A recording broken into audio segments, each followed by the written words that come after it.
après nous avoir pourri les oreilles avec les 2B3 et les L5, la France va nous pourrir la vie avec le G7. Alors le G7, j'ai comme expliqué, rapport à la culture générale d'Adrien Mayora et de nos auditeurs. Le G7, ou Groupe des 7, ils ne sont pas foulés pour trouver un nom, c'est un forum international qui réunit 6 démocraties, mais aussi les États-Unis. 5 démocraties parmi les plus puissantes, mais aussi la France. Mais plus la Russie. Non, parce qu'elle a été exclue du G en 2014 en représailles à l'invasion de la Crimée. À l'époque, le ministre allemand des Affaires étrangères avait dit « La Russie pourra revenir s'il n'y a pas de nouvelle escalade des conflits en Syrie et en Ukraine. » Bon, vous n'avez pas envie de revenir, quoi. Fallait s'y attendre, hein, parce que je vous pose la question. Est-ce que vous avez déjà été triste de l'annulation d'une séance? Encore moins à la RTS, je peux vous dire. Ouais. Donc, ceux qui ne sont pas punis vont se réunir à Évian en juin prochain avec des invités comme l'Union européenne, l'Inde, le Brésil, la Corée du Sud et le Kenya. Il y a du niveau quand même, hein. Parce que nous, quand on invite des gens, c'est les Favre ou les Chapuis. Au G7, ils invitent le Kenya.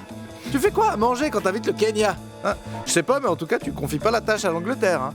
Blague raciste sur les Anglais, parce que sur les Japonais, c'est pas OK. Bref, tous ces pays vont continuer à travailler pour améliorer le monde, et ça promet. Pour vous dire, l'an dernier, les priorités du G7, c'était la guerre commerciale américaine et la sécurité mondiale. Ah, vous avez bien fait, hein? Parce que tout va mieux depuis. Touchez à rien, en fait. Et nous, on n'a rien demandé à la base, hein, et encore moins à ces 7-là. C'est ceux qui niquent le plus la planète et au lieu d'arrêter, ils se voient pour se demander s'il faudrait pas changer le lubrifiant. C'est pas sérieux. Mais ils s'en foutent, les membres du G7, ils insistent. Regardez, on construit la paix. Bidou, à force, on commence à les voir comme des gosses qui font des châteaux de sable à la plage. Oui, c'est bien, Emmanuel. Ah oui, elle est impressionnante, ta paix, oui. Soyons clairs, bosser pour la sécurité mondiale avec Trump, c'est un peu comme faire animer des ateliers consentement par Patrick Bruel.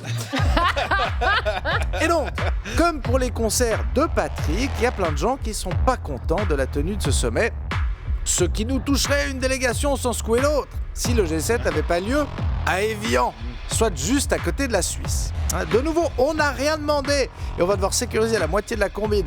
La chef de la police de Genève l'a dit, l'événement combine la protection contre les menaces hybrides et la sécurisation des espaces terrestres, aériens et nautiques. Ouais, alors les espaces nautiques, on parle du Léman, hein. La menace hybride sur le Léman, c'est le combo attaque au pédalo kamikaze et plus de canards. Pareil aux frontières, où les autorités pourront notamment, je cite, contrôler des personnes sans soupçon préalable. Ah, donc même les Blancs? Pardon, je sais pas ce qui m'a pris.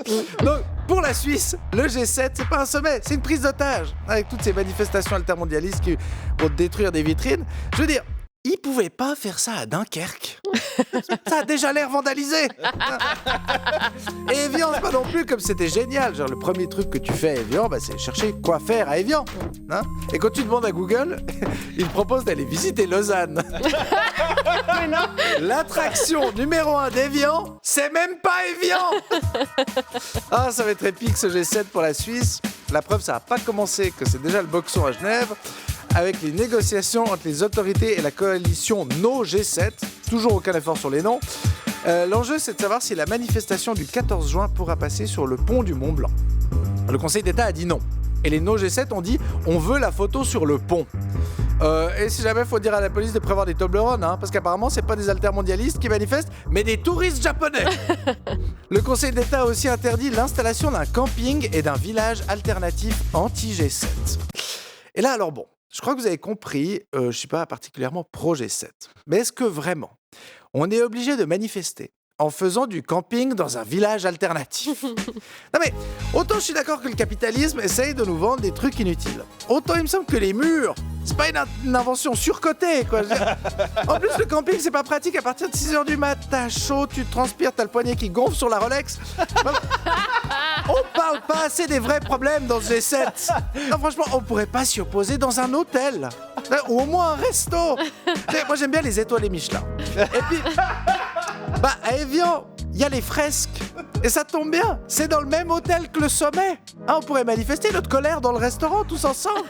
Les sittings, c'est quand même plus confortable avec des chaises et du champagne. Puis, comme on serait mieux assis, on resterait plus longtemps pour discuter de comment améliorer le monde. Ouais, ok, mon altermondialisme ressemble vachement au G7. Bon, vous voyez, G7 ou pas, on n'est pas prêt de sauver le monde.